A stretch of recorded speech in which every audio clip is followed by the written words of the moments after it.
I've done the numbers. It sucks right now. The US economy, and I feel the economy in many other places, just sucks, which is why we need to learn ways to make money online or through other means. We can't be reliant upon that 9 to 5 to give us and to provide for us anymore. Once upon a time, I think it would have been okay.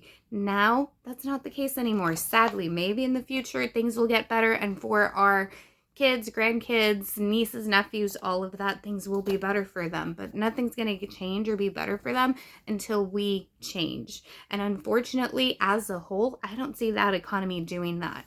That is why we have to learn different ways to make money, have to learn different things we can do to help them and teach them properly. Guys, check these numbers out. This is so sad. Like, it is ridiculous, but it is where we're all at right now, pretty much. Now, ZipRecruiter, according to ZipRecruiter, right now in the US, the typical take-home average pay, or the typical pay per hour, is $15.49. And that take-home average pay after taxes, I estimate about 15% per hour. We're really bringing home about $13.16. Yeah, that's it. So multiply that by 7, guys, you get $92.12 per day that you are spending. Now, 14 days, that is going to be one paycheck. To bring home $1,289 per paycheck. So this is the average bring home pay for the typical US worker.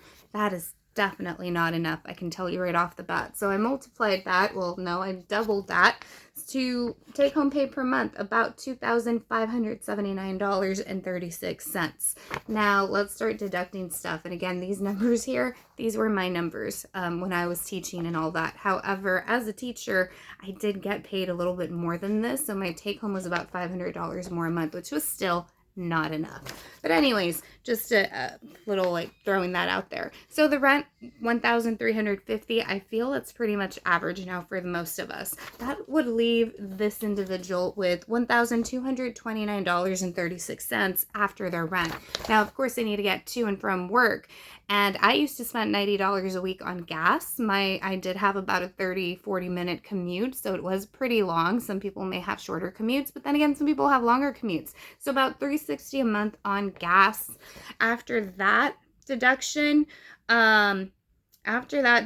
really, like, $90 a week was one day's work, literally just to get to and from work that week. Insane. Anyways, after deducting that, $869.36. This is what's left over. If you have a car payment, about $300, and that's on the low end because I've had car payments about that much, and right now I'm actually paying $500 for my car payment.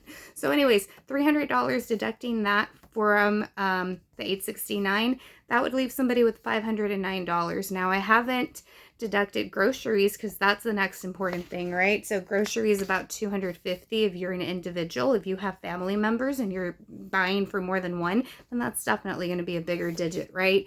Even if you're an individual, I don't quite think that cuts it, but you could survive and budget that. So anyways, that would leave $259 a month, and I actually ran out of paper, but I kind of don't want to do the math for anything else. It's kind of depressing. So anyways, that multiplied by 4, you get $64 a week for fun and anything else and anything extra. So guys, if you find yourself in this situation and something similar, which again, according to ZipRecruiter, is the typical and the average pay for the US worker right now, I need you to go ahead and contact me, follow me, DM me. I share ways for you to start learning and start making money online through many different ways. What I want you to do is go into my profile link, look for Marketing Engine, check it out. It's $27 a month, and I know it's an investment. However, if this is your situation, you need to seriously start learning, seriously start thinking, how can I best use my money to make my future, to make my situation not this? And I can help you, and so can Marketing Engine.